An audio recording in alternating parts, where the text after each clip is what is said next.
নবীজির লাশ মুবারক মদিনায় শোয়ানো আছে রওজা মুবারক। নবীজির লাশ মুবারক চুরি করার ষড়যন্ত্র করল ইহুদিরা। মুসলমানেরা কেন নবীজির রওজা জিয়ারত করতে যায়? নবীর রওজার মুবারকের পাশে যায়, চোখের পানি ছেড়ে কান্দে, লাব্বাইক ইয়া রাসূলুল্লাহ, লাব্বাইক ইয়া হাবিবাল্লাহ।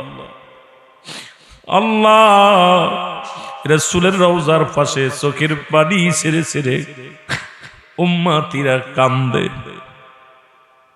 ইহুদিদের এটা সহ্য হয় নাই। ও দুনিয়ার মুসলমান শুনে নাও, তারা চিন্তা করলো রওজা পাক থেকে রাসূলকে যদি সরাইতে পারি, নবীর লাশ মুবারক যদি এই রওজা থেকে সরায় ফেলতে পারি, তাহলে আমরা ওপেন চ্যালেঞ্জ করব মুসলমানদের কাছে, তোমরা শুধু শুধু জিয়ারত করো, এই কবরের মধ্যে কিচ্ছু নাই, কিচ্ছু নাই। কিন্তু পারে নাই। আমার নবীরে পার দিচ্ছে আমার আল্লাহ, ক্ষমতা দিচ্ছে আমার আল্লাহ, ইজ্জতের মালিক আমার আল্লাহ, উম্মতের কান্ডারি আমার নবী। এই দুনিয়ার মধ্যে সব কিছুর চাইতে ইজ্জত দিচ্ছে যিনি, আমার আল্লাহ। নবীকে দিচ্ছে এই পৃথিবীর মধ্যে সর্বোচ্চ মর্যাদার আসন। জোরে জোরে চিল্লায় বলা যাবে না ঠিক কি না? আমার ভাইরা, আমার বন্ধুরা, আমার গভীর মনোযোগ।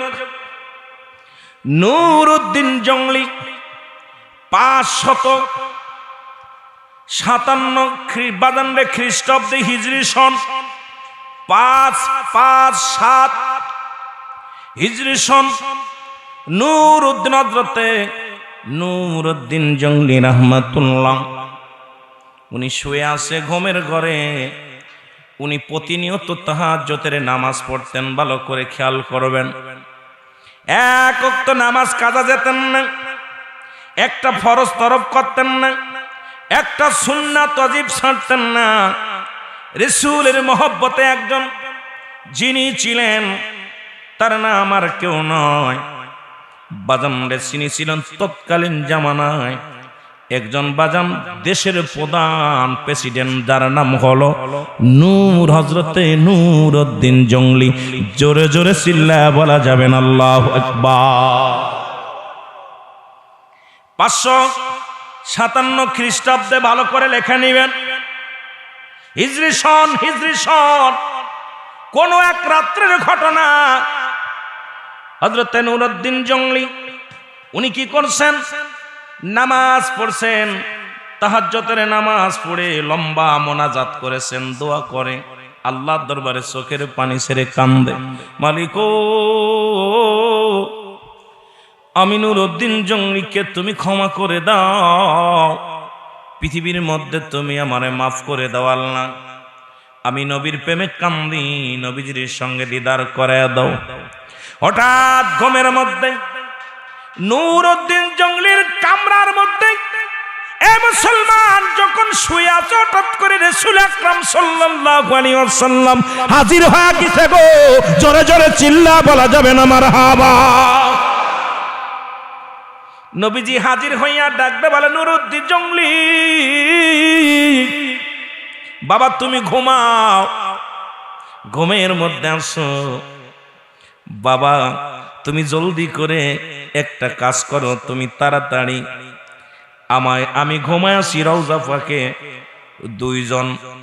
দুইজন লীল বর্ণ, লাল বর্ণ বা লীল বর্ণ চোখদারি দুজন মানুষ আমারে বিরক্ত করতেছে, জলদি করে তাদেরকে তাড়াও, আমার ঘুমের ডিস্টার্ব করে, ইবাদতের ডিস্টার্ব করে, জলদি করে এদেরকে তাড়ায় দাও। জোরে জোরে বলেন আল্লাহু আকবার। নুরউদ্দিন জংলি ঘুম থেকে লাফ মেরে উঠলেন, উঠিয়া পায়তারা শুরু করলেন। চিন্তা করে দুনিয়ার মধ্যে রাসূলের চেহারা সুরত তো, নবীজি তো শয়তান, তো চেহারা সুরত ধরতে পারে না, এই স্বপ্ন মিথ্যা হতে পারে না।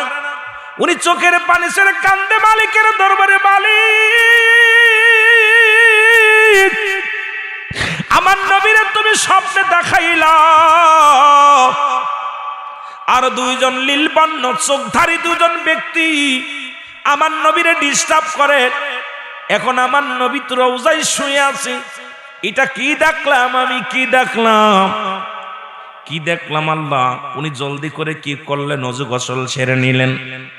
এবার আরো 2 রাকাত নামাজ পড়লেন। নামাজ পড়ে আবার ঘুমাইলেন।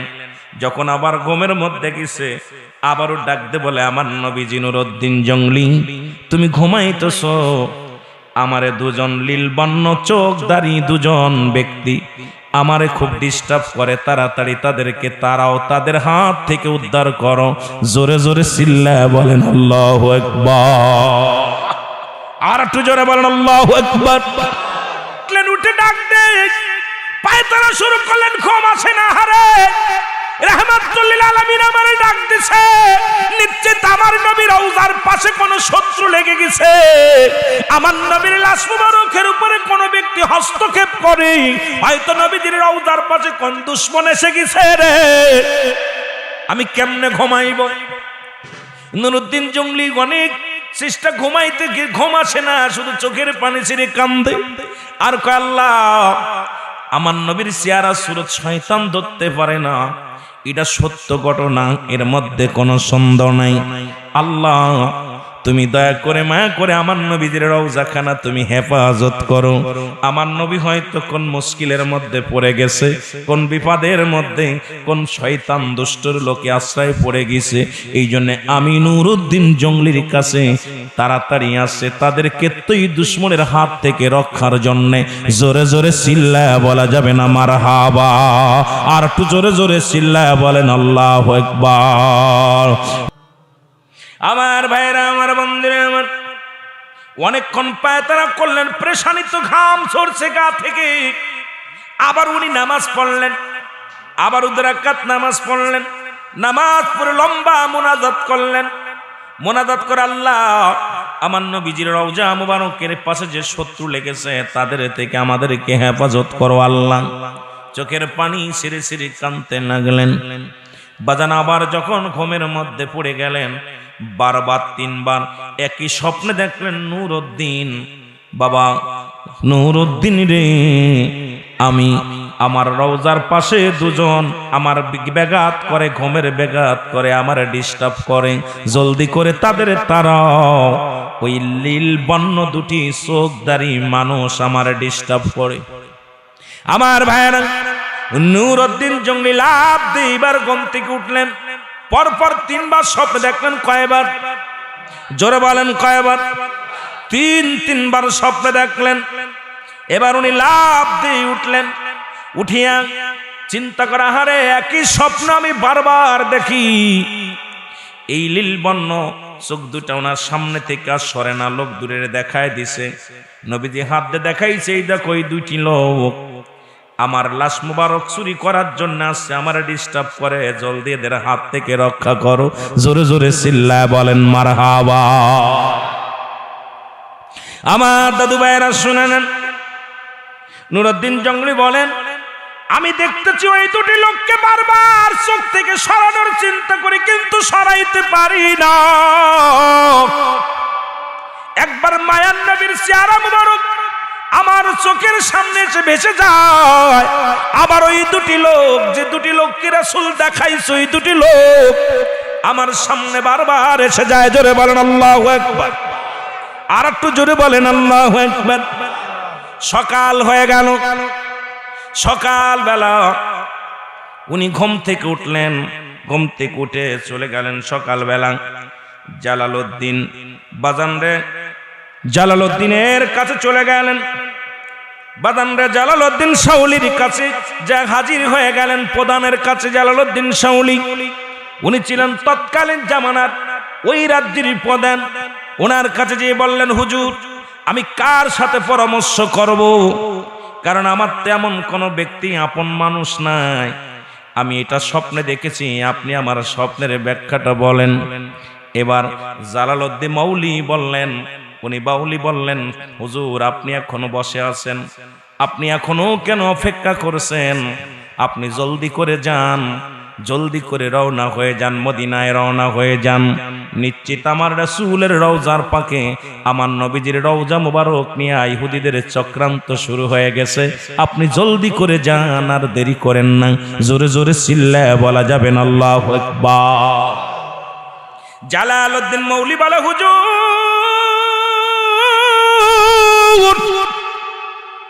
কারণ আপনি এমন একজন আবেদ ব্যক্তি, দুনিয়ার মধ্যে নবীর প্রেমিক, আপনি নবীর দুরূদ না পড়ে জীবনে ঘুমান না। আমার নবীজি কোন বিপদের মধ্যে পড়ছে, জলদি যান, আর দেরি করবেন না। আপনি যদি দেরি করেন হয়তো বড় ক্ষতি হয়ে যেতে পারে গো। আপনি জলদি যান, আমার নবী আপনারে ডাকছে, আপনি দেরি করবেন না। আল্লাহু আকবার।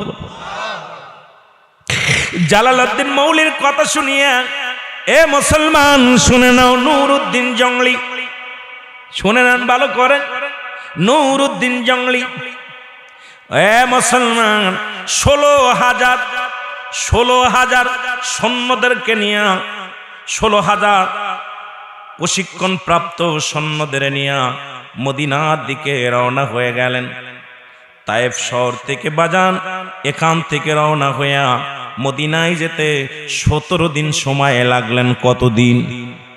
জোরে বলেন, কতদিন সময় লাগলো? 17 দিন। আপনাদেরকে একটা মূল্যবান আলোচনা করে যায়, যে আলোচনার আজ পর্যন্ত কেউ আমি করি নাই। আজকে নতুন একটা বিষয় আপনাদের জানা দিয়ে যায়। আর ইসলামের শত্রু আমার নবী জিন্দা থাকতেও ছিল শরিয়াতে, নবীর ইন্তেকালের পরেও লাশ নিয়ে অনেক ষড়যন্ত্র চলেছে ইহুদি খ্রিস্টানদের। আজকে ইহুদি খ্রিস্টানদের এজেন্ট হইয়া আমাদের দেশে অনেক উলামা ইকরাম বাইর হয়েছে, যারা আমার নবীকে অবমাননা করে, আমার নবীর বিরুদ্ধে ষড়যন্ত্র করে। জোরে জোরে বলেন ঠিক কিনা? এ দুনিয়ার মুসলমানদের কান্দে লাগে শুনে না,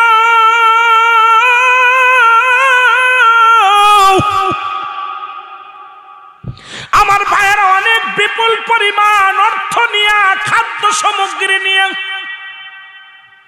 অনেক কিছু পুঁজি করে নিয়ে নুরউদ্দিন জংলি চলে গেলেন মদিনায়। এর মদিনা যাইয়া 16,000 সৈন্য দিয়ে পুরো মদিনাটা ঘিরে ফেললেন। মদিনাটার চারিদিকে ঘিরে উনি বললেন, শুনে নাও এ মুসলমান, শুনে নাও, আজ থেকে এই মদিনার বুক থেকে যত লোক বাইরে থেকে আসবে আসতে পারবে, কিন্তু মদিনা থেকে কোন লোক বাইর হতে পারবে না। নজর রাখবা, নজর রাখবা। কোন ব্যক্তি যদি মদিনা থেকে বাইর হতে চায়, তাকে আমার কদমের মধ্যে আনবা, আমি তাকে যাচাই বাছাই করে তারপরে মদিনা থেকে বাইর হতে দিব। জোরে জোরে চিল্লায় বলো আল্লাহু আকবার। আমার মুসলমান বাবা শুনে নাও, এবার কয়েকদিন কেটে গেল, কিন্তু ওই চোখলীল চোখদারি দুজনকে দেখা যায় না। ওই লাল চোখদারি দুজন ব্যক্তির একজনকেও দেখা যায় না। মুসলমান শুনে নাও, নুরউদ্দিন জংলি বড় পেরেশানিত হয়ে গেলেন। তাহলে কি অবস্থা? চারিদিকে মদিনার বুকে, মদিনা নবীজির রওজার পাশে চারিদিকে তন্ন তন্ন করে খুঁজলেন, কিন্তু কে যে সেই লাল সবুজ বা নীল চোখদারি দুজন একজনেরও দেখা যায় না। নুরউদ্দিন জংলি বললেন, ভাই, উনি প্রধানের কাছে যা বললেন, শোনেন, মদিনার যিনি প্রধান উনাকে বললেন, আমি প্রচুর পরিমাণ খাদ্য সামগ্রী আনছি, এই খাদ্য সামগ্রী নিয়ে আমি মদিনার বুকে যত জনগণ আছে তাদেরকে আমি পেট ভরে খাওয়াইতে চাই। মদিনার প্রধান বললেন, এটা কি সম্ভব? কয় হ্যাঁ সম্ভব, কারণ আমি যে উদ্দেশ্য করে যে কাফেলা নিয়ে আসছি, আমার রাসূল আমাকে স্বপ্নে দেখাইছে, আমার নবীজির স্বপ্ন মিথ্যা হতে পারে না। নিশ্চিত আমার নবীজি কোনো বিপদের মধ্যে আছে, নিশ্চিত কোনো সমস্যার মধ্যে আছে। এখান থেকে আমি নুরউদ্দিন জংলি এই সত্য ঘটনাটা আমি ভালোভাবে উপস্থাপনা করতে চাই, এটার একটা উদ্ঘাট করতে চাই। জোরে বলেন আল্লাহু আকবার। যে কথা সেই কাজ। হাজার হাজার মানুষের খাবার ব্যবস্থা করা হলো, খানা খাওয়াইতে 15 দিন ভরে খাওয়ানো হলো। কতদিন ভরে? জোরে বলেন। মদিনার সমস্ত জনগণকে 15 দিন ভরে খাওয়াইলেন। আর প্রতিটা মানুষ যখন খানা খাইতে বসে, নুরউদ্দিন জঙ্গলি পর্যবেক্ষণ করে, সামনে যায় দেখে সেই লোক দুটি দেখা যায় না। 15 দিন খাওয়া শেষ হয়ে গেল। নুরউদ্দিন জঙ্গলি বলেন, বাবা মদিনার কি সমস্ত মানুষের খানা খাওয়া হয়েছে? বলে, হুজুর জি, সকলেই খানা খেয়েছে। বলে, না কোন লোক বাদ আছে নাকি দেখো। বলে, না কোন লোক বাদ নাই। বিশ্বাস সূত্রে উনি জানতে পারলেন, মদিনার একজন বিশ্বাস সূত্রে এক লোক এসে বললেন, হুজুর মদিনার বুকে এমন কোন বালক বালিকা, এমন কোন সন্তান কেউ খাইতে বাদ নাই। এই 15টা দিন ভরে সবাই আমরা খাওয়াইছি, খোঁজ নিয়ে দেখলাম আমার কেউ বাদ নাই। নুরউদ্দিন জঙ্গলি 2 রাকাত নামাজ পড়ে চোখের পানি ছেড়ে কান্দার বলে, আল্লাহ ও আমার আল্লাহ, দয়াল নবীজি আমারে স্বপ্নে যা দেখাইল, আমি যা দেখে আসলাম আজকে আমার রাসূলের মদিনা শরীফে, আমি তো তারে পাইলাম না। সেই 2টি লোককে আমি পাইলাম না। সেই 2টি লোককে আমি খুঁজতেছি, এত পাইলাম না। উনি বললেন, ও ভাইরা, আবার তুমি দাওয়াত দাও, আবার আমি খাওয়াইবো। লোকদেরকে আবার দাওয়াত দাও। লোকজন বলে, হুজুর সবাইরে তো খাওয়ানো হয়েছে। নুরউদ্দিন জঙ্গলি বলে, না এখনো অনেক মানুষ মনে হয় খাইতে বাদ আছে, আমি যারে খুঁজছি সে আসে নাই, সেই লোক 2টি আসে নাই। সুতরাং এখনো মদিনার সব মানুষের খানা শেষ হয় নাই, আমার কাছে খাইতে আসে নাই। এমন সময় পিছন থেকে একজন লোক, বিশ্বাসতা লোক, আল্লাহওয়ালা লোক ডাক দিয়ে বলেন, হুজুর আমি রাসূলুল্লাহর রওজায় প্রতিনিয়ত থাকি। হুজুর 2টা লোক, একমাত্র মদিনার বুকে কোন লোক বাদ নাই, তবে 2টি লোক খুব আবেদ লোক। তারা 5 ওয়াক্ত নামাজ পড়ে সদা সর্বদাই, দাড়ি টুপি পাগড়ি সব সুন্দর আছে। হুজুর তারা কারুর বাড়ির দাওয়াত নেয় না, এত পরিমাণ কোরআন তেলাওয়াত করে, এত পরিমাণ নামাজ আদায় করে। ওই নামাজের মশলার উপরে সারা দিন ভরে ভরে কোরআন তেলাওয়াত করে, বসে বসে তাসবিহ পড়ে। এরা মানুষের অনেক দান ধ্যান করে, কোন ব্যক্তি যা চায় তারে তাই দেয়া দেয়। এই ব্যক্তি 2টার মতো এত আবেদ ব্যক্তি, ভালো ব্যক্তি এর আগে আমরা মদিনায় আর কাউকে দেখি না। নুরউদ্দিন জঙ্গলি বলে, কি বললাম, আমাকে নিয়ে চলো। ভালো করে শুনে নেন বাবা, আমাকে নিয়ে চলো, আমি যাব। সঙ্গে সঙ্গে উনি চলে গেলেন। যা যখনই ওদের 2টির দিকে, 2জনের দিকে তাকাইছে, তাকানো পরপরই তাকায় দেখে সেই নীলবর্ণ চোখালা 2টি মানুষ। দেখা পর চিনে ফেলছে। নুরউদ্দিন জঙ্গলি বলে, ভাই আসসালামু আলাইকুম। ওয়ালাইকুম আসসালাম। আপনাদের আসল পরিচয় দেন। আমাদের আসল পরিচয়, আমাদের বাড়ি প্রতিবেশী, আমরা অমুক জাত থেকে এসেছি। আমরা এসেছি মক্কা মদিনায় নবীজির রওজা হজ করতে এসেছিলাম। হজ করতে এসে আমরা দেশে ফিরে যাই নাই। আমরা রাসূলকে এত ভালোবাসি, আমরা এখন দেশের মায়া, সন্তানাদের মায়া ত্যাগ করেছি। আমরা নবীজিকে এত ভালোবাসি, আমরা আর দেশে ফিরে যাই নাই। আমরা সারা দিন ভরে রাসূলুল্লাহর রওজার পাশে নামাজ আদায় করি, আমরা কোরআন তেলাওয়াত করি, আমরা রোজা রাখি, সারা দিন রোজা রাখি, সন্ধ্যাবেলা ইফতার করি, আমরা তাহাজ্জুদের নামাজ পড়ি, কোরআন পড়ি। আমরা কারুর বাড়ি দাওয়াত নেওয়ার সময় পাই না, কারুর বাড়িতে দাওয়াতও নেই না, কারুর কিছু দিলে আমরাও খাই না। আমরা 2জন নবীর প্রেমে পাগল হয়ে আছি। নুরউদ্দিন জঙ্গলি বলে, বাবা তোমরা তোমাদের আসল পরিচয় দাও। কয়, হুজুর আমরা কি পরিচয় দিব? লোকজন বলে, হুজুর কাদের বিরুদ্ধে কথা বলেন? এই লোক 2টির উপরে ভালো ব্যক্তি এই এলাকার মধ্যে নাই। যেমন নামাজি তেমন ফরেজগার, 1 ওয়াক্ত নামাজ ছাড়ে না, কোরআন তেলাওয়াত করে, সদা সর্বদা আল্লাহর ডাকে। এমন বুজুর্গ মানুষ, গরিব মানুষের সাহায্য করে। কোন লোক যদি তার কাছে হাত বাড়ায়, হাজার হাজার টাকা পয়সা তাদের দান করে। জোরে বলুন আল্লাহু আকবার। এদের মতো এমন ভালো মানুষ আমাদের নজরে পড়ে নাই। এরা এত বড় বুজুর্গ মানুষ, আমাদের নজরে পড়ে নাই, এরা ভালো মানুষ। নুরউদ্দিন জঙ্গলি বলে, বাবা দাঁড়াও, এনাদের আমি বললেন তোমরা খোঁজো, চারিদিকে খোঁজো, কারণ নুরউদ্দিন জঙ্গলি তো তাকে দেখেই চিনে ফেলেছে। নুরউদ্দিন জঙ্গলি বলে, ইয়া রাসূলুল্লাহ, ইয়া হাবিবাল্লাহ, আপনি স্বপ্নের মধ্যে যে দুইটা লোক আমারে দেখাইছেন, সেই দুটি লোক তো এই দুটি লোক। এখন সবাই তো তাদের পক্ষে কথা বলে, সবাই তো বলে আবেদ ব্যক্তি, সবাই বলে ভালো ব্যক্তি। এখন আমি কি করে আমি এদের কাছে কি করে আমি যাচাই করব এরা সেই লোক? আমি কেমনে করে যাচাই বাছাই করব? আল্লাহর নবী গো, আমি বড় মুশকিলের মধ্যে পড়ে গেছি। জোরে বলেন আল্লাহু আকবার। আল্লাহর নবী, মায়ার নবী গো, আপনি নবী আমার জীবনের জীবন। বলেন আপনি নবী আমার, এরে রাহমাতাল লিল আলামিন, আপনি উম্মতের সাবিন, গুনাহগারের অতি আপনজন। আল্লাহর নবী, মায়ার নবী গো, আপনি নবী আমার জীবনের। এ দুনিয়ার মুসলমান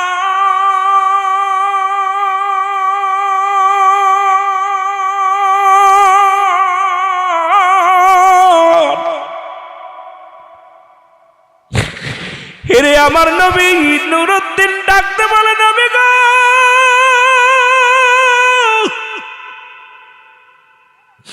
আমি বড় বিপদের মধ্যে, মুশকিলের মধ্যে আছি নবী গো। আমি কেমনে আপনার, কোথায় সেই শত্রু দুইটা, কি ক্ষতি করি আমি আপনার পাই না। নুরউদ্দিন বলে, সৈন্যরা রে, তোমরা জলদি করে মক্কায় আমার নবীদের চারিদিকে ভালো করে খোঁজো। ওই দুটির চারিদিকে খুঁজলেন, বিপুল পরিমাণ সম্পদ পেলেন, কিছু পুরানো কিতাব আদি পাইলেন, কুরআন শরীফ পাইলেন এবং তসবিহ পাইলেন, জায়নামাজ পাইলেন। লোকজনে বলে, নুরউদ্দিন আপনার মাথা নষ্ট হয়ে গেছে, এত ভালো মানুষের আপনি অপরাধী বানান, এদের মতো ভালো মানুষ এই জগতের মধ্যে নাই, কার বিরুদ্ধে আপনি অভিযোগ করেন? নুরউদ্দিন কান্দের বলে, তোমরা খোঁজো, ভালো করে খোঁজো। খুঁজতে খুঁজতে কোথাও পাইলেন না, কিচ্ছু আলামত পাইলেন না। নুরউদ্দিন খুঁজতে যখন সমস্ত জায়গায় খুঁজতে খুঁজতে চোখের পানি ছেড়ে ডাকতে বলে, মালিক,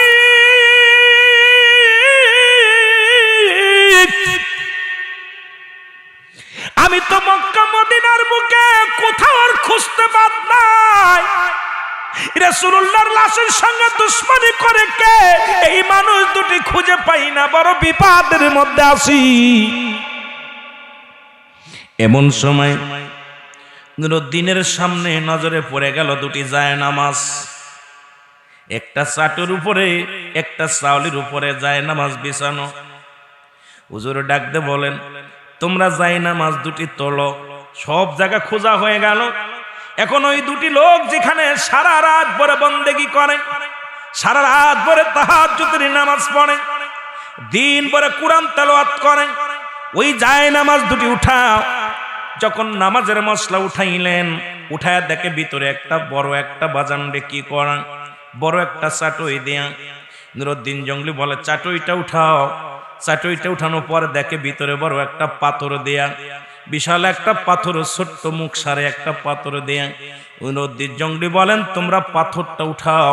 যখন পাথরটা উঠাইলেন, পাথরটা উঠানোর সঙ্গে সঙ্গে দেখে রে বিশাল একটা গর্ত করিয়া সুড়ঙ্গ বানায়া রাসূলুল্লাহর রওজা পর্যন্ত প্রায় পৌঁছে গেছে। জোরে জোরে চিল্লায়া বলো আল্লাহু আকবার। ওরে প্রেম করিয়া বুইল না জীবনে, রাইখো মনে তোমরা প্রেম করিয়া, এরে প্রেম করিয়া বইল না জীবনে, রাইখো মনে আর প্রেম করিয়া। এরে বিল্লাল ছিল নবীর ভক্ত,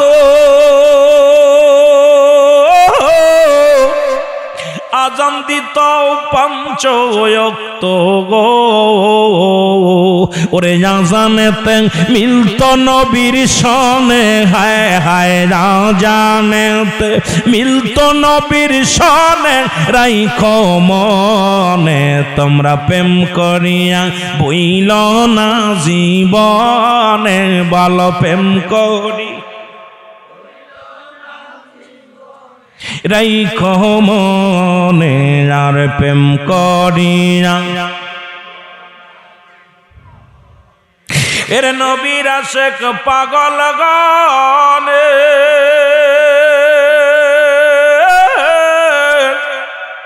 আমার নবীজির মিলাদ পড়ে গো ওরে মিলাদ কিয়ামে শান্তি লাগে মনে হায় হায় মিলাদ কিয়ামে শান্তি লাগে মনে রাইখো মনে তোমরা প্রেম করিয়া আরো জোরে বলেন প্রেম করিয়া ভুইল না জীবনে রাইখো মনে আর প্রেম করিয়া এ দুনিয়ার মুসলমান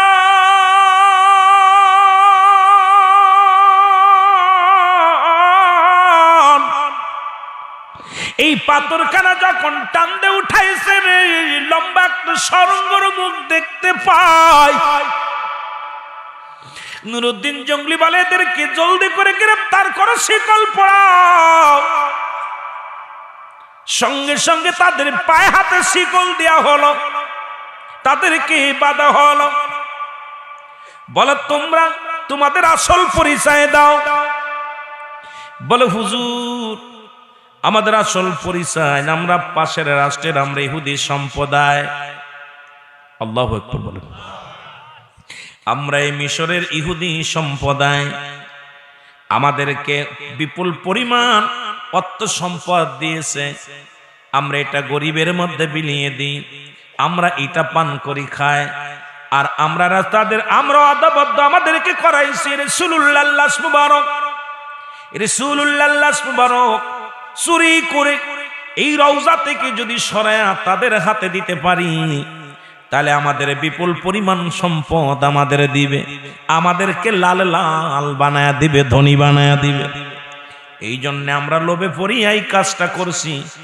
রাসূলুল্লাহ মুবারক তবে সইনালন আমরা এক দুদিন নয় 3 দিন নয় এ দুনিয়ার মুসলমান আজ 3টা বছর ধরে একটু একটু করে মাটি খুঁড়ি দিন ভরে ইবাদতে থাকি রাত ভরে ওই সুড়ঙ্গ খুঁচিয়া মাটিগুলো তুলি এটা বস্তার মধ্যে করিয়া মদিনার বাইরে যে মাটিগুলো ফেলে আসি সারা রাত্রে প্রতিদিন এই 3 বছর বড়ি বা 7 বছর বড় সাধনা করে খুঁড়তে খুঁড়তে প্রতিনিয়ত মাটিগুলো রাত যখন গভীর হয়ে যায় ওই সুড়ঙ্গের মাটিগুলো খুঁড়ে আমরা মদিনার বাইরে ফেলে দিয়ে আসি আবার দিন ভরে ওর পর বসে বসে তাহাজ্জুদের নামাজ পড়ি দিন ভরে রাত ভরে নামাজ পড়ি রোজা রাখি বন্দেগী করি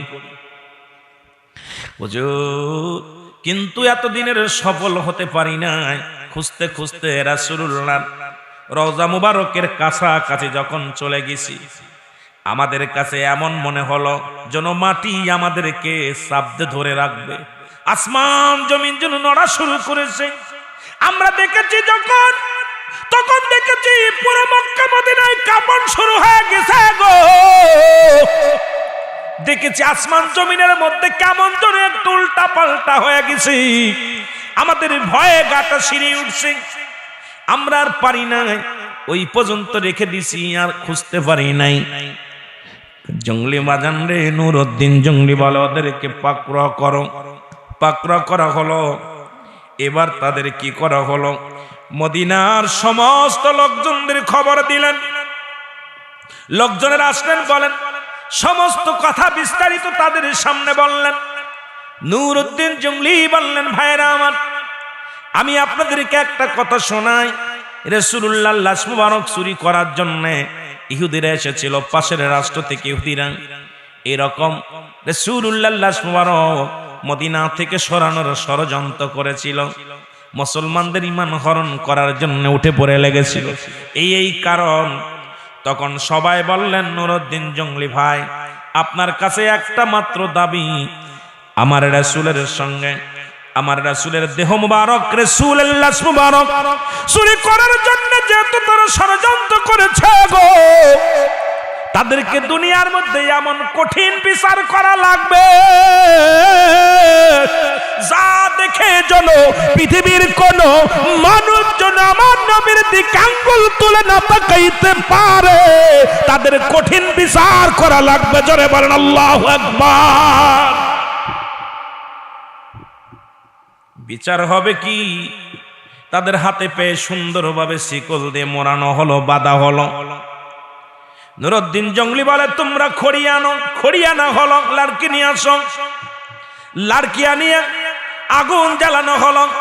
এই লাড়কির উপরে এই চুলিল চক্ষুদারি দুজন ব্যক্তিকে এই চিতার উপরে দিয়ে দেয়া হলো, নিচেই তারে আগুন ধরায় দেয়া হলো।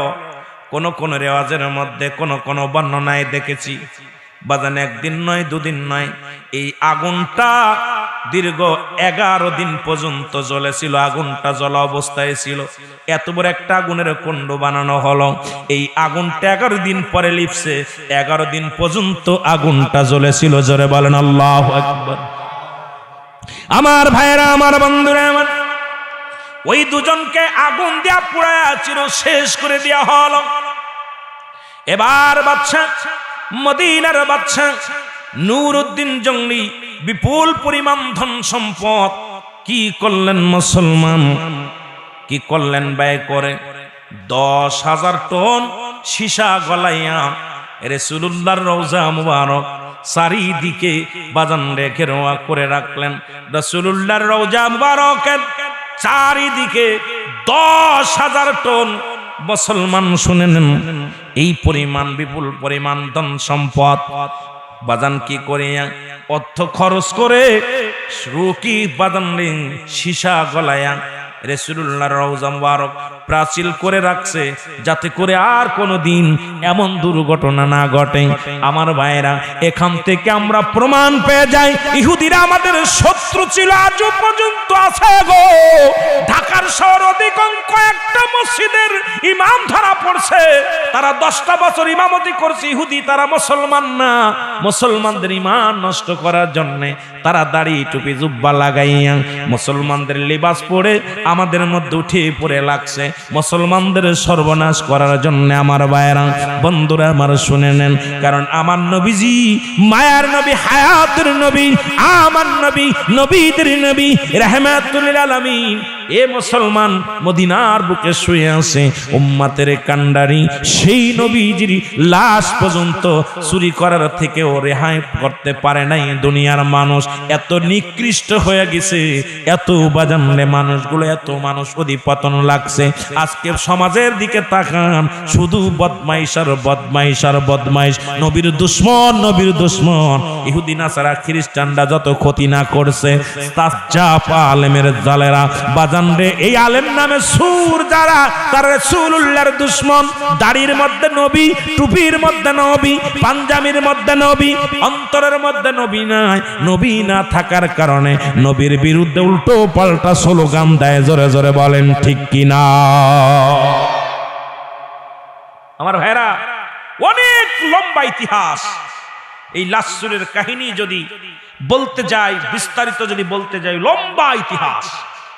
আমার ভাইরা, বন্ধুরা আমার, তাহলে বুঝতে পারেন যে আমার আপনার নবীজির লাশ মুবারক চুরি করার জন্য কি করলো? দূর থেকে সরঙ্গ খুঁজে আস্তে আস্তে করে ভিতরে চলে যাচ্ছে রাসূলুল্লাহর লাশ চুরি করার জন্য। আমার ভাইরা, আর আমাদের অবস্থা দেখেন। তাহলে আমার নবীর দুশ্মন তৎকালীন জামানাও ছিল, নবীজির ইন্তেকালের পরও দুশ্মনের আমার নবীর সঙ্গে শত্রুতাই করেই গেছে। আমার নবীর সঙ্গে যেটা বলেন ঠিক কিনা? দুনিয়ার মধ্যে উতবা, শাইবা, আবু জেহেল, আবু সুফিয়ান আমার নবীরে কষ্ট দিছে, অনেক কষ্ট দিছে। নবীজি কালেমার দাওয়াত দিছে, আর এই সমস্ত বেঈমানগুলো আমার নবীর সঙ্গে খুব খারাপ ব্যবহার করছে, আমার নবীরে অনেক আঘাত করছে। নবীজি দোষ কি? আমার নবীর একটাই দোষ ছিল, উম্মাতের জন্য কাঁদছে।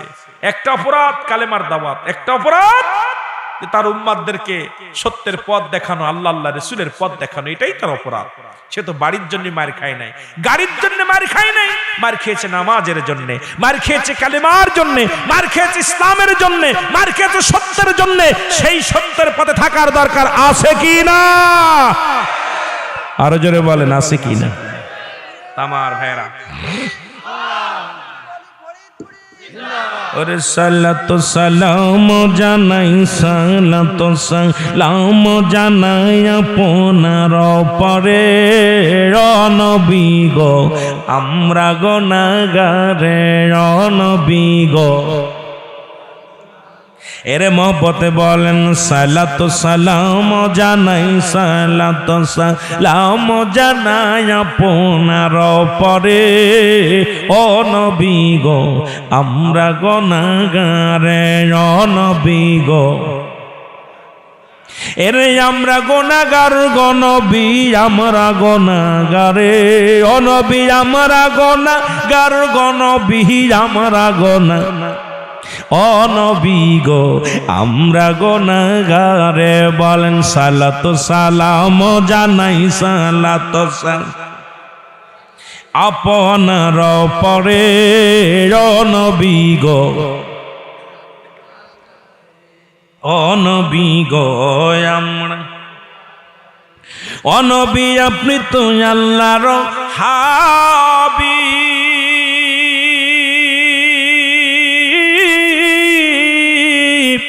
অগয় আমরা মহা হইলাম পাপী, দুরুদ সালাম পাঠাই, দুরুদ সালাম পাঠাই আপনার পরে ও নবী গো, আমরা গুনাহগারে ও নবী গো। এরে সালাতু সালাম জানাই, সালাতু সালাম জানাই আপনার পরে ও নবী গো, ও নবী গো। এ দুনিয়ার মুসলমান,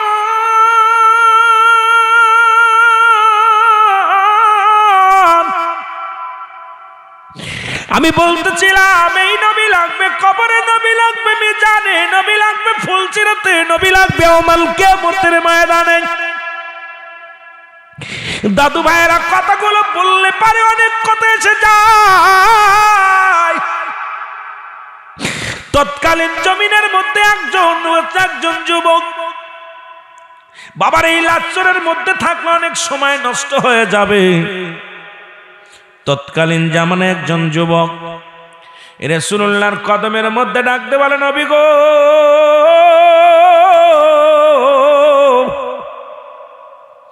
ও মায়ের নবী, আমাদেরকে আপনি মাফ করে দেন, আমি আমাদেরকে ক্ষমা করায় দেন। কথাটা শুধু বোঝানোর জন্য বলে যাই রে বাবা। নবীজি বললেন, যুবক রে, কিয়ামত পর্যন্ত আর কোন যুবক তুমি তওবা করো গো, খাস তওবা করে নাও। যুবক ডাকতে বলে, নবী গো, নবী,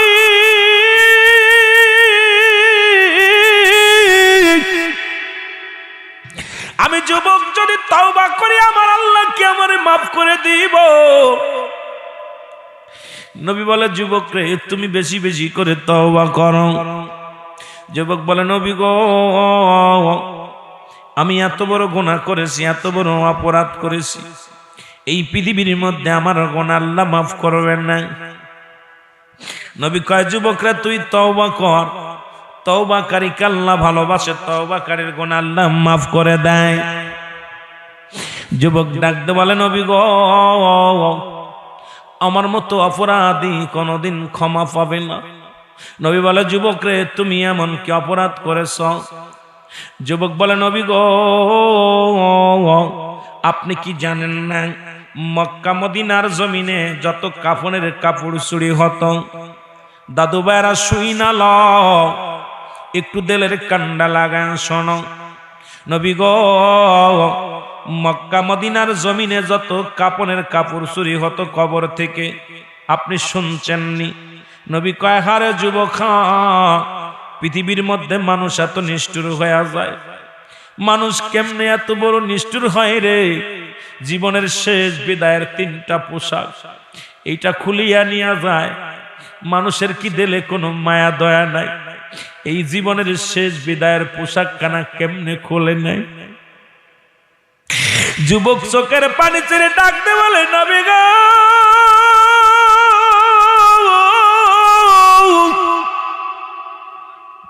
এই মক্কা মদিনার জমিনে যত কাপড়ের কাপড় চুরি হতো,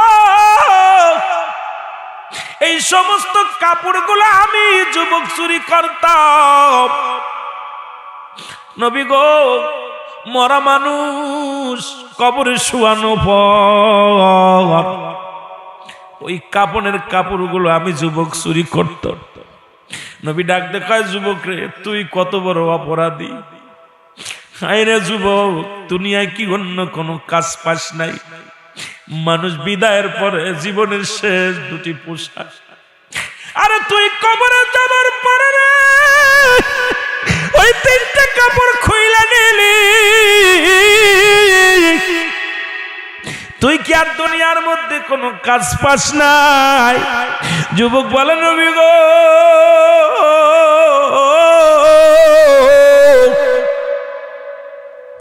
আমার ভুল হয়ে গেছে, আমারে ক্ষমা করে দেন।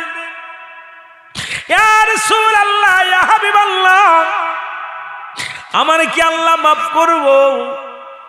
আমার নবী কয়, যুবক রে, তুই তওবা কর, তওবা করলে আল্লাহ মাফ করে দিবে। যুবক বলে, নবী গো, আমি এত বড় অপরাধী, এত বড় পাপী, আমার মন বলে আমার গুনাহ আল্লাহ মাফ করবে না। যুবক বলে, নবী গো, আমার গুনাহ মনে হয় আমার আল্লাহ মাফ করবে না। নবী বলে, যুবক রে, তুই তওবা কর, তওবাকারীকে আল্লাহ ভালোবাসে, মাফ করে দেয়। যুবক চোখের পানি ছেড়ে ছেড়ে কাঁদতে লাগলেন। আমার নবী ডাক দিয়ে বলেন, যুবক বলে, নবী গো, ও মায়ের নবী,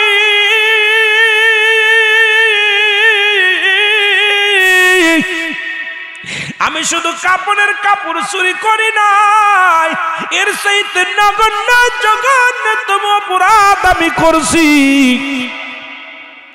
নবী বলে, যুবক রে, তুমি কি কাজ করেছো? সেই তো অপরাধ করেছো। যুবক বলে, নবী গো, অনেক দিন যাবত মক্কা মদিনায় কোনো মানুষ মরে না, আমিও কাপড়ের কাপড় চুরি করতে পারি না। নবী গো, নবী, অনেক দিন বা যাবত আমি মক্কা মদিনার বুকে কোনো মানুষ মরে না, আমার ব্যবসাও ভালো চলে না। হঠাৎ শুনতে পাইলাম পাশের গ্রামে একজন যুবতী মারা গেছে, ধনী ব্যক্তি। আমি নিজে দৌড়ে গেলাম, যাইয়া ওই মহিলার জানাজায় শরীক হলাম এবং তার দাফনে শরীক হলাম। সমস্ত কর্মকাণ্ডে আমি শরীক হলাম। যখন সমস্ত লোকজন রাত্রে চলে গেল, আমি অপেক্ষাছি কখন রাত হবে, কখন আমি কাপড়ের কাপড় চুরি করব। লোকজন যখন যার যার ঘরে ঘুমায় পড়েন, তখন আমি আস্তে আস্তে করে গোরস্থানে গেলাম। গোরস্থানে যাইয়া, নবী গো, ওই গোরস্থানে যাইয়া আস্তে আস্তে আমি কবরের মাটিগুলো খুললাম। কবরের মাটি খুঁড়িয়া আমি এবার কবরের মধ্যে প্রবেশ করলাম।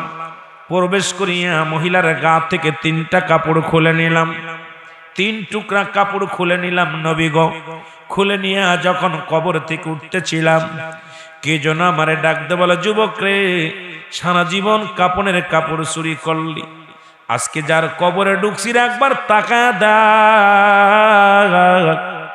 এত সুন্দরী মহিলা জীবনে আর দেখিস নাই, একবার তাকায়া দেখ, তাকায়া দেখ। আল্লাহ নবী বলে, যুবক রে, তারপরে কি বল? যুবক বলে, মায়ের নবী গো, কে যেন আমার ভিতর থেকে ডাকতে বলে, যুবক রে, তুই অন্যায় কর, অন্যায় কর, ওই মহিলার সঙ্গে জিনা কর। ওই মহিলাকে বাধা দিতে পারবে না, কেউ তোরে বারণ করতে পারবে না, কেউ তোরে বাধা দিবে না, নির্জন একালা। সঙ্গে সঙ্গে আমি মহিলার দিকে তাকাইলাম, তার রূপ যৌবন দেখে আমি পাগল হয়ে গেলাম। সঙ্গে সঙ্গে আমি তার গায়ের উপরে আমি ঝাঁপিয়ে পড়লাম। ইয়া রাসূলুল্লাহ, ইয়া হাবিবাল্লাহ, ওই মৃত্যু মহিলার সঙ্গে আমি জিনায় লিপ্ত হয়ে গেলাম। জিনা শেষ করার পর যখন আমি কবর থেকে কাপনের কাপড় নিয়ে কবর থেকে লাফ মেরে যখন আমি উঠতেছিলাম, নবী গো কে যেন ডাকতে বলো, যুবক তুমি আমার সাথে যে আজকে অন্যায় করলাম, আমি আল্লাহর আদালতে মামলা দিলাম। পৃথিবীর মধ্যে আল্লাহ যেন কোনোদিন তোরে ক্ষমা করে না। আমি আজকে তোরে বাধা দিতে পারি না, আমি অসহায় মহিলা তোরে বাধা দিতে পারি নাই। আজকে তুমি যে আমার সনে অন্যায় করলা, জীবনে কোনোদিন কোনো পুরুষ আমার জীবনে আসে নাই, আমার সতীত্ব নষ্ট করতে পারে নাই। আজকে তুমি আমার সনে যে অপরাধ করলা, একদিন তোমারও মরা লাগবে। আমি আল্লাহর আদালতে মামলা দিলাম, আল্লাহ যেন কোনোদিন তোমারে ক্ষমা করে না। জোরে জোরে চিল্লায়া বলা যাবে না আল্লাহু আকবার, আরো জোরে জোরে চিল্লায়া বলা যাবে না আল্লাহু আকবার। আল্লাহর নবী ডাক দিয়ে বলেন, যুবক রে তুমি কি শুনাইলা? যুবক বলে, নবী গো আমি কবর থেকে 3 টুকরা কাপনের কাপড় চুরি করে নিয়ে যখন উঠিয়া বাড়ি আসলাম, বাড়ি আসিয়া গোসল করলাম। গোসল করিয়া রাত্রে যখন ঘুমাইতে গেছি, সারা রাত ভরে স্বপ্নে দেখি নবী গো বারবার বলে, যুবক আল্লাহ তোরে ক্ষমা করবে না, তোরও একদিন মরা লাগবে। ইয়া রাসূলুল্লাহ, ইয়া হাবিবাল্লাহ, মায়া নবী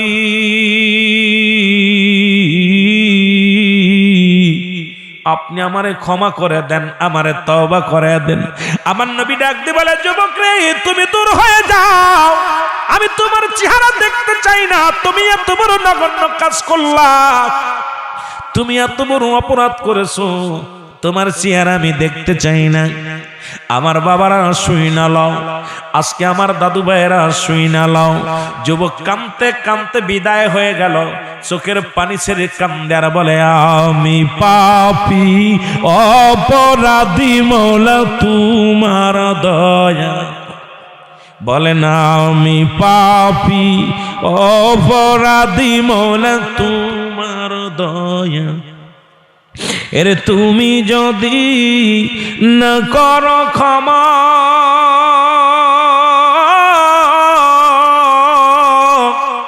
আমার হবে কি উপায়?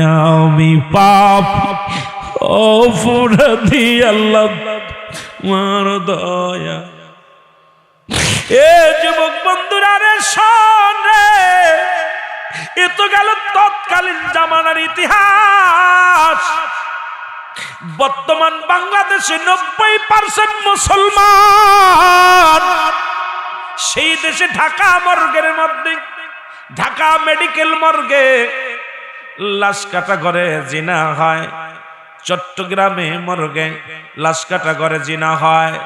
কোন আলেমের সেদিকে নজর নাই। আমরা বক্তারা শুধু সুবিধাবাদী বক্তা, শুধু কোন ভাবে কামাই করা যায় সেদিকে লক্ষ্য। আমি আপনাদেরও বলে যাই, কে কোন দলের লোক আমার দেখার বিষয় না। নবীজির মহব্বত অন্তরে ঢুকাইয়া আল্লাহর গোলামি করো, ওলি আল্লাহদের ভালোবাসরে মুসলমান। আজকে ঢাকা মর্গের মধ্যে আমি মিথ্যা বললে আমার জবান কেড়ে নিবে আল্লাহ। আপনারা দেখছেন ফেসবুকের মধ্যে ঢাকা মর্গে লাশ কাটা ঘরে দেখা যায় মারা গেছে বিষ খেয়ে, আলামত হলো জিনার। মারা গেছে গলায় দড়ি নিয়া, আলামত হলো বাজান বিষ খাওয়ার বাজান, আলামত হয় জিনার। মারা গেছে অ্যাক্সিডেন্ট করে, আলামত হয় জিনার। ডাক্তাররা গবেষণা করে ঘটনাটা কি। এবার যখন সিসি ক্যামেরা লাগানো হলো, ধরা পড়লো বাজান লাশ কাটা ঘরে ডোমের যখন রিমান্ডে নেওয়া হলো, উনি বললেন আমি একটা নয় দুটি নয়, আজ থেকে শত শত নারী, যে সমস্ত মেয়েরা অবিবাহিত মেয়েরা আসলে আমার হাত থেকে বাঁচতে পারে না, যখন আমি লাশ কাটা ঘরের মধ্যে এই টেবিলের উপরে লাশটা রাখি, তার গায়ের কাপড় খুলে যখন আমি তার লাশটা কাটতে যাই, আমি তাকে আগে তার সঙ্গে আগে শারীরিক মিলন করে নি, জিনা করিনি। আরে বাংলাদেশের মানুষ কিসের ওয়াজ, কিসের নসিহত, কিসের এত মস্তানি রে বাবা। আজকে 70% মুসলমানদের দেশের মধ্যে ঢাকা লাশ কাটা ঘরে যদি হয় আমার মা বোনদের সঙ্গে ইজ্জত হরণ হয়, চট্টগ্রামে যদি লাশ কাটা ঘরে লাশের সঙ্গে বাদান অপমানিত হয়, এর চাইতে আমাদের মরে যা ভালো রে মুসলমান। আজকে কোথায় আছো দেশ, কোথায় আছো দেশবাসী, শুই না লাও। আমি জাহিলা জামানায় শুনেছি কবরে লাশের সঙ্গে জিনা করেছে, আর বাংলাদেশের মানুষ এটা অন্য মুসলিম রাষ্ট্রে হলেও মেনে নেওয়া যেত, বাদান ভারত হলেও মেনে নেওয়া যেত, লন্ডন হলে মেনে নেওয়া যেত, খ্রিস্টান রাজ্য হলেও মেনে নেওয়া যেত। যেখানে বাংলাদেশে 90% মুসলমানের দেশে লাশের সঙ্গে জিনা হয়। আল্লাহ যে আমাদের গজব দেয় নাই, আল্লাহ যে আমাদের এখনো করোনা দিয়া শেষ করে দেয় নাই, আল্লাহর কাছে দরবারে শুকরিয়া আদায় করে শেষ করা যাবে না। আল্লাহ এত বড় পাপ করা পরও আমাদের তুমি জিন্দা রাখছো। আল্লাহ তুমি আমাদের নেও নাই। আমার ভাইরা এখন আল্লাহ আমাদের জিন্দা রাখছে। আল্লাহ আল্লাহ তোমার ডেকে আমরা শেষ করতে পারবো না, তোমার মহিমা আগে শেষ করা যাবে না। বাজানরা এত পাপ আজকে দেখেন শুধু আলেমে আলেমে ঠেলা ঠেলি, আজকে বক্তায় বক্তায় ঠেলা ঠেলি, পীরে পীরে ঠেলা ঠেলি শুরু হয়েছে। অথচ আজকে দেশের উপর কি হয়, জাতি আজকে কি প্রশ্ন জবাব দিবে গো? একবার ওদিকে নজর নাই রে নাই। যুবক কাঁদতে কাঁদতে বিদায় হয়ে গেল, কাঁদতে 40 দিন পর্যন্ত জোরে না আনে কানলেন। যুবকের কাঁদতে কাঁদতে চোখের পানি পড়ে গা হয়ে গেল, চওলের মধ্যে গা হয়ে গেছে, গায়ের মধ্যে গা হয়ে গেছে, কঙ্কাল হয়ে গেছে, বডি খানা শুকায়া কঙ্কাল হয়ে গেছে। যুবক কান্দে, আল্লাহ মাফ করে দাও। ও দরদি বন্ধুরা শোনো, এই রকম কি হলেন, গায়ের মধ্যে পোকা হয়ে গেছে, বড় বড় পোকা হয়ে গেছে। যুবক শুধু কান্দে, আল্লাহ তুমি আমারে মাফ করে দাও। কানতে কানতে ক্ষমা পাইলেন। এবার আল্লাহ পাক আমের মাধ্যমে জানা দেয়, রে ও পথিকার কান্দিস না, তুই যা, তোর চোখের পানি আমার আল্লাহ সইতে পারে না, তুই যা মদিনার কদমের মধ্যে, নবীর কদমের মধ্যে চলে আসলেন যুবক। নবী বলেন, যুবকরে তুমি আবার কেন আসছো? বলে, হুজুর আপনি আমারে মাফ করে দেন, আমারে তওবা পড়ায়া দেন। আল্লাহর নবী তওবা পড়ায়া দিলেন। এ মুসলমান, আল্লাহ তারে ক্ষমা করে দিছে। আজকে কত গুনাহ করলাম, আমরা যত পাপ করেছি, পাপের কথা যদি আমাদের ভাই জানতো, জীবনে কোনোদিন ভাই বলে ডাকতো না। যদি আমাদের ছেলে জানতো, কোনোদিন বাবা বলতো না। মেয়ে যদি জানতো পাপের কথা, কোনোদিন মেয়ে আমাদের বাবা বলে ডাকতো না। বাবাই যদি জানতো, কোনোদিন ছেলে পরিচয় দিত না। বিবি যদি জানতো, বিবি আপনার তালাক দিয়ে চলে যেত, আপনাকে ছেড়ে চলে যেত। এত অপরাধ করার পর আমার আল্লাহ গোপন ডাকছে, গোপনের গোপন। একদিন রাত্রে তাহাজ্জুদের নামাজ পড়ে চোখের পানি ছেড়ে কান্দার বলো, মালিক আমাদের তুমি মাফ করে দাও, আমরা অপরাধী, আমাদের তুমি ক্ষমা করে দাও। একদিনও কাঁদলা না রে ভাই, সাদের জীবন অবহেলায় তুমি দিনে দিনে ফুরে গেল, জৈবন ফুরে গেল। কখন যেন মালাকুল মউত এসে যায়, কখন যেন ধরা পড়ে যায়, চিরতরে বিদায় হয়ে যাব রে। এই দুনিয়ার মায়া ছেড়ে চলে যাব, কেউ ছিল না আপনার, আমার কেউ থাকবে না। এই মরণের চিন্তা কেন আপনাদের অন্তরে আসে না?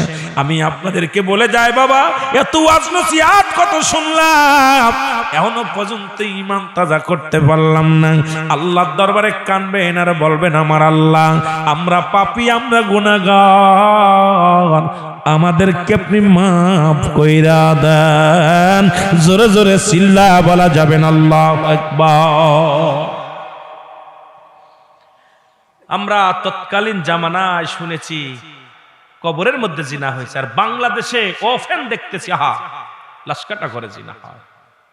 কোন যুবক যদি শরিয়াতে জিনা করে, যুবক যুবতী, তাকে সর্বপ্রথম তাকে 100টা জোড়া আঘাত করতে, বেতের আঘাত করতে হবে। 100টা এমন ভাবে মারতে হবে, 2-4টে মারা পর সে মারা যাবে।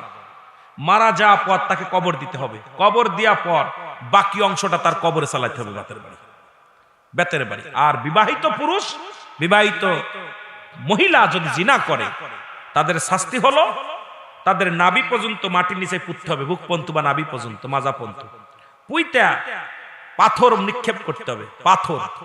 পাথর ইট পাটকেল যা পারবেন নিক্ষেপ করবেন। যতক্ষণ পর্যন্ত মরবে না ততক্ষণ পর্যন্ত তাদের উপরে মারতে হবে। যখন মারা যাবে এই লাশটা খুঁজে উঠাইতে হবে, উঠায় কুকুর শেল দিয়ে খাওয়াই দিতে হবে। এদেরকে দাফন দেওয়া যাবে না। এখন আমাদের দেশে খালি ব্যভিচার, অন্যায়, জুলুম, আমাদের দেশে খালি জিনা। পুরুষে এদের কিভাবে শাস্তি দেওয়ার দরকার? যদি ন্যায়পরায়ণ সাক্ষী থাকে তাদেরকে কুকুর শেল দিয়ে খাওয়াইতে হবে। যদি বিবাহিত হয় তাদের কঠিন শাস্তি। দেখেন না হযরত উমরে ফারুকের সন্তান আব্দুল্লাহ, ওনার জিনার অপবাদ পাইলেন। হযরতে উমরে ফারুক রাগান্বিত হইয়া কয়েকটা বাড়ি মারা পরই মারা গেলেন। আব্দুল্লাহ মারা গেলেন। মারা যাওয়ার পর আব্দুল্লাহর কবর দেওয়া হলো। কবর দেওয়ার পর বাকি অংশটা হযরত উমরে ফারুক নিজ হাতে তার সন্তানের কবর উপরে মারা হলো। কারণ সন্তান এই মিথ্যাবাদ কি বাদান, এই শুধু জিনার তহমাত। আর আমাদের দেশে এখন খালি পরক্রিয়া, স্বামী থাকে বিদেশে, স্ত্রী পরক্রিয়ার মধ্যে। আর আমাদের মতো মৌলবী কিছু আছে, এই লুচ্ছার বংশরা, কি বলবো, এরা মহিলাদের সরল প্রাণ মা বোনদের ইজ্জত লন্ঠন করতেছে। আজকে সারা বাংলাদেশে এগুলোকে প্রতিহাত করতে হবে। আমাদের খালি ওয়াজ নিয়ে বসে থাকলে চলবে না, এইগুলোকে প্রতিহাত করতে হবে। আমরা জাতির কাছে কেমনে মুখ দেখাবো? ওলামা একরাম যদি সচেতন না হই, আমরা সকলকেই সচেতন হতে হবে। জিনা ব্যভিচার বন্ধ করতে হবে। কারণ এটা যদি একটা গ্রামের মধ্যে একটা বিচার হতো, আমার মন বলে ওই গ্রামে আর এত কিছু পাপ হতো না। যেটা বলেন ঠিক কিনা? হতো? কথা বলেন হতো? আসলে দাদু ভাই আমাদের কপাল মন্দ। 90% মুসলমানের দেশে জিনা ব্যভিচার হয়, টাকা দিলে এটা মিটে যায়। দেখা যায় থানায় 50,000 মারলে ডিসমিস, এটার আর বিচার নাই। বিচার একটা বিচার আমি দাবি করব সমাজের কাছে, আমি দাবি করব রাষ্ট্রের কাছে। কিয়ামতের ময়দানে জবাব দিতে পারবেন না। আল্লাহর আদালতে আপনি ধরা পড়বেন। আল্লাহর আদালতে আপনাকে জবাবদিহিতা করতে হবে। এই মুখোশধারী শয়তানদেরকে উচ্ছেদ করতে হবে। যারা বলেন ঠিক কিনা? আল্লাহ বুঝার তৌফিক দান করুক। সকল বলেন আমিন। আরো জোরে বলেন আমিন। আর আগাবো না বাবা, কথা আর বেশি বাড়াবো না। কয়েকটা কথা বলেই শেষ করব। ছোট্ট একটা কথা, যে আসবে না আসবে, কপাল যার মন্দ সে আসবে না। জান্নাতের বাগানে যাদের বসার দরকার, আমিরুল আমিন সিদ্দিকী ডেকে কারো বসাই না।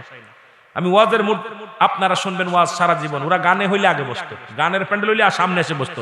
নাচানাচি ভালো চুলমুল ছেড়ে দিয়ে নাচবে, বডি মডি খালি মালি দেখাবে, সুন্দর দেখবে। এইটা হলে ওরা আগে যে হা করে খেত। কপাল পোড়া। আর আপনাদের মাহফিলে পাবলিসিটি ভালো হয় নাই। না হলে রুল আমিন সিদ্দিকী অনেকদিন পরে আসছে। আমি রুল আমিন সিদ্দিকী দেখার জন্য এসেতে বেশি লোক যায়। কিন্তু আজকে ওয়াজের অবস্থা খুবই কাইল। ওয়াজ লোকজন না হইলে মজা লাগে না আলোচনা করতে। মনে করলাম আজকে কিছু কথা শোনাবো, কিন্তু কপাল মন্দ। তবুও যেটুকু শোনাইছে আলহামদুলিল্লাহ। আজকে তরিকাতের মাহফিল, ছোট্ট একটা ওয়াজ করে আমি শেষ করব। আলোচনাটা করি আমরা কিয়াম দিব নবীজিকে। আল্লাহু আকবার বলেন না? আপনার ঢাকার, আপনারা জানেন মুজাম্মেল ভাই, নাম কি? মুজাম্মেল ভাই। এরে তোমরা যাইয়া দেখো না, যাহার হয় না তুলনা, বলো তোমরা যাইয়া।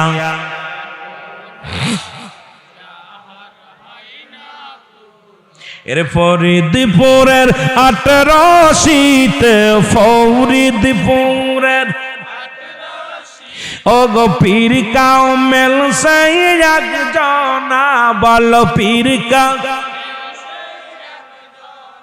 আইরে তোমরা যাইয়া দেখো না, যাহার হয় না তুলনা, বলো তোমরা যাইয়া।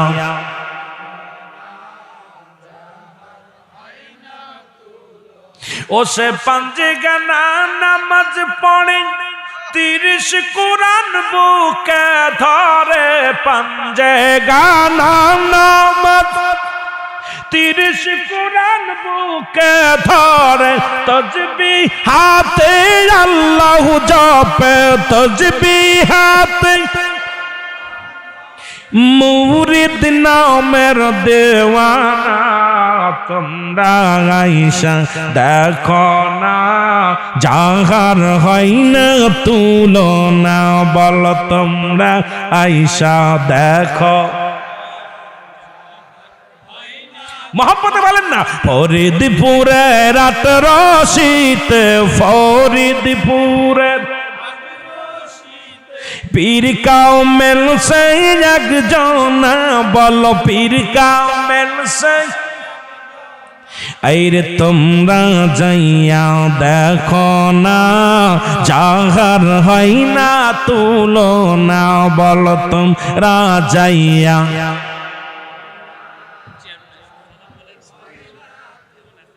আলহামদুলিল্লাহ এর নকশবন্দি আমজাত দিয়া চাতুরি কায়া করিয়া নকশবন্দি আমজাত দিয়া চাতুরি কায়া করিয়া সাধনে ভজন করিয়া বাবা সাধনে ভজন করিয়া বাবা মিলাইছে প্রেমের কারখানা তোমরা যাইয়া বসেন বসেন আলহামদুলিল্লাহ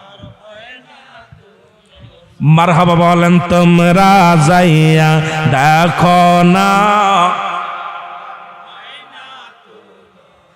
এর রাজবাড়ি জিলার জাকেরান হইয়া বাজান পেরেশান রাজবাড়ি জিলার জাকেরান হইয়া বাবা পেরেশান ডাকি বসে কদমেতে ডাকিব সে কদমেতে কদম খানি কর দান তোমরা যাইয়া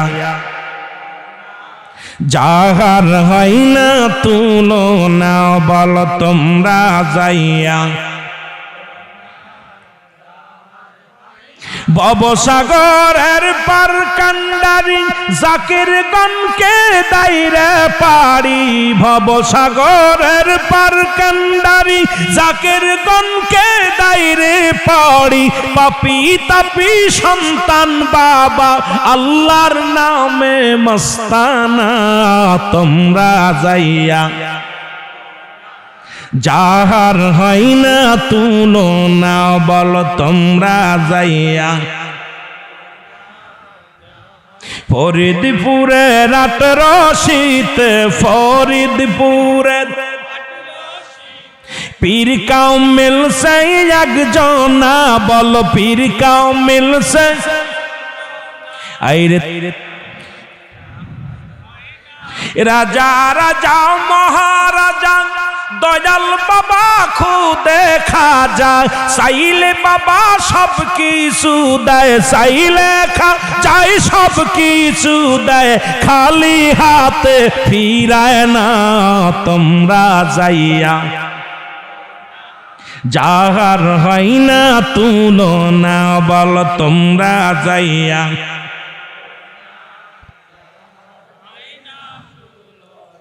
নারায়ে তাকবীর চেয়ারম্যান সাহেবের আগমন চেয়ারম্যান সাহেবের আগমন আল্লাহ আমার ভাইয়ের হাতের মধ্যে বরকত দান করুক জোরে বলেন আমিন শত ব্যস্ততার মধ্যে আসছে অল্প একটু আলোচনা করি সামান্য একটু আলোচনা 5-6 মিনিট আমিন বলেন আমিন বলেন আমার ভাইয়েরা আমার বন্ধুরা আমার তৎকালীন জামানার কিবলাদান হুজুর দরবার শরীফে আসলেন ছোট্ট কিছু কথা বলে যায় ঢাকার মোজাম্মেল ভাই যারে মামা বলে ডাকে মোজাম্মেল মামা এই মোজাম্মেল ভাই দরবারে 25 সিটির একটা গাড়ি ভাড়া করলেন ঢাকা থেকে গাড়ি ভাড়া করলেন ঢাকা থেকে গাড়ি ভাড়া করে আট্টশির উদ্দেশ্যে রওনা দিলেন সকালে ফজরের নামাজ বাদে গাড়ি ছাড়লেন ঢাকা থেকে গাড়িখানা নিয়ে তখন পুকুরিয়া থেকে আট্টশি পর্যন্ত যাইতে অবস্থা খুব ভালো ছিল না রাস্তার পর বেহালাত ছিল বেহাল ছিল একদম রাস্তাঘাট কান্দার বাড়ির ব্রিজ এরপরে বাদান রে কালীবাড়ির ওখানে একটা কাঠের পোল ছিল। মুরব্বী জাকের যারা আছেন শুইনালন, ওই কাঠের ব্রিজ ছিল ওই কালীবাড়ির সামনে, যেখানে ডবল ব্রিজ দেখেন, জোড়া ব্রিজ, ওই ব্রিজটার ওখানে এত পরিমাণ স্রোত যেত, ওখানে একটা কাঠের ব্রিজ ছিল। কাঠের ব্রিজের ওখানে যাওয়ার ড্রাইভার সাহেব বলছে, মোজাম্মেল ভাই আপনার কাছে মাফ চাই, এই ব্রিজের উপর দিয়া কোনো গাড়ি ওঠানো আমার দ্বারা সম্ভব নয়, কারণ একটা মানুষ হেঁটে গেল আমার মনে পড়ে ভেঙ্গে পড়ে যাবে, কারণ নিচে দিয়া প্রচুর পরিমাণ পানির স্রোত যায়, আর ওই ব্রিজটা থরথর করে, কাঠের ব্রিজটা কাঁপে, ওই ব্রিজটা নিশ্চিত গাড়ি উঠালে ভেঙ্গে পড়ে যাবে। মোজাম্মেল ভাই বলো, ভাই আটেন যাই, সারাদিন পরে আমরা আসছি, এখন ক্ষুধা লেগে গেছে, যেতে হবে, আসরের সময় হয়ে আসছে। মোজাম্মেল ভাই অনেক বুঝাইলেন ড্রাইভারকে, আমার দ্বারা সম্ভব না, কারণ এই গাড়ি ভেঙ্গে পড়ে যাবে। সবাই নেমে দাঁড়াইলেন, বলেন আমরা নেমে আমরা পার হচ্ছি, আপনি খালি গাড়িটা পার করেন।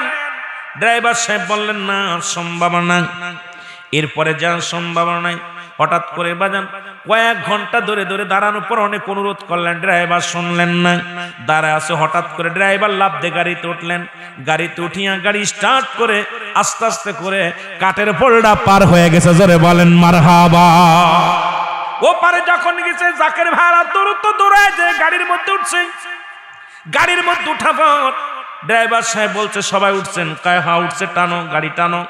ড্রাইভার কয় না, সবাই ওঠে না। কয় কি বলো? সবাই তুলছে, 25 জন, 25টা সিটের গাড়ি, 25 জনই বসছে, আবার কেউ বাদ নাই। ড্রাইভার কয় না, যে লোকটা আমারে এই কাঠের পোলটা পার করে দিল সেই লোকটা কোথায়?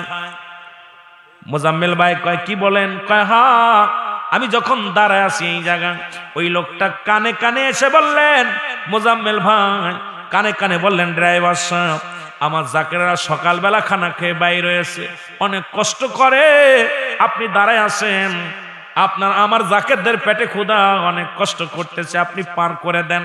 আমি বারং বললাম সম্ভব না। বলেন বাবা আপনার গাড়ি পড়বে না, আমি হেল্পার, আপনি ড্রাইভার, আমি জমিন দিয়ে গাড়ি নিতে বলবো, সেমিন দিয়ে আপনি গাড়িটা নিয়ে যাবেন, আপনার গাড়ি পড়লে আমি দেখবো, বাবা আপনি স্টার্ট করেন। ওনার কথা শুনে উনি দেখলাম উনি আগে আগে চলে গেলেন, কাঠের ব্রিজের উপর উঠলেন, আমাকে বললেন বাবা এইভাবে এইভাবে আসেন। আমি ওনার কথা শুনে এইভাবে ভাবে ভাবে পার করলাম। সেই লোকটা, যে লোকটা আমার এই হেল্পারি করে আমার এই কাঠের পোলটা পার করে দিল, সেই লোকটার আমি দেখতে পাই না। মোজাম্মেল ভাই দুটি চোখের পানি ছেড়ে কয়, খাজা ফরিদপুরি রে,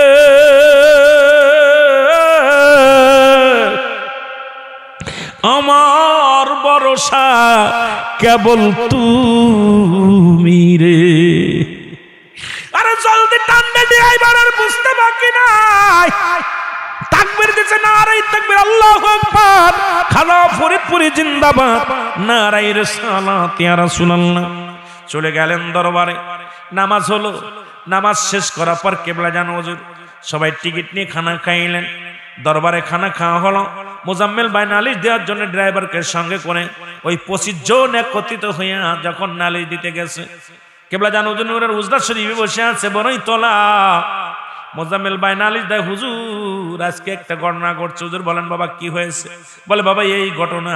হুজুর মুখটা একটা মিষ্টি হেসে দিয়ে বললেন, বাবা একটা মিষ্টি হেসে দিয়ে বললেন, বাবা আপনার দাদু পীর আপনাকে দয়া করছে, আপনার আমার জাকেররা বিতানে স্মরণ করে, সেখান থেকে আল্লাহ তাদের দয়া করেন।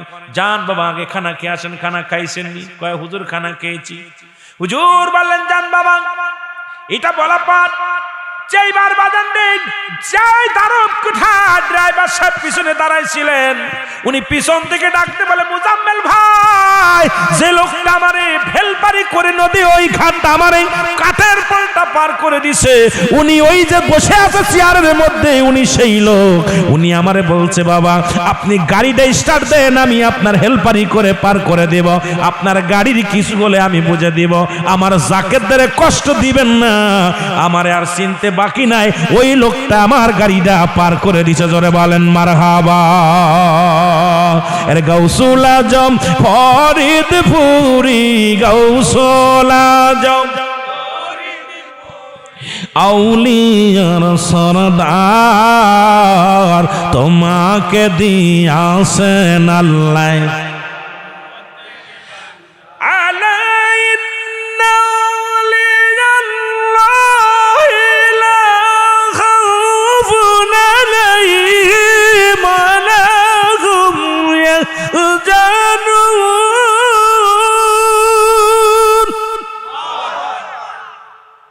তাদের চিন্তা নাই, ভাবনা নাই, কোনো কিছু নাই। আহা, এমন দরদি খাজা ফরিদপুরি কেবলা জান হুজুর চেয়ার থেকে উঠে ভিতরে চলে গেলেন, অন্দরে চলে গেলেন। মোজাম্মেল ভাই হাও মাও করে কাঁদতে লাগলেন। ড্রাইভার কান্দে, ড্রাইভার কা আমি জীবনে এমন মানব দেখি না। কেবলা জানরে ডাকতে হুজুর আড়ালে চলে গেলেন, চক্কুর আড়ালে চলে গেলেন। আমার ভাইয়েরা, সারিন্দা সাহেব, আমাদের সারিন্দা সাহেব ছিলেন তখন, আমার ভাইয়েরা সাদেকুর রহমান সাহেব ছিলেন। তারা বললেন আপনি কি বলতে চান? হুজুর কি কয়, না আমি দেখছি উনারে, ওই লোকটা, আর কেউ না। হুজুর চলে গেলেন, বলে আবার পরে বলেন বাবা এটা আমি না, বাবা আপনার দাদু ফির ওসিলায় পার হয়েছেন, জান সুবহানাল্লাহ বলেন না। এখনো না দিলে দেখা কোন আশায় থাকি বলো, এখনো না এর পর্দার আড়ালে থেকে পর্দার করছো চালাকি, এখনো না দিলে দেখা কোন আশায় থাকি বলো, এখনো না।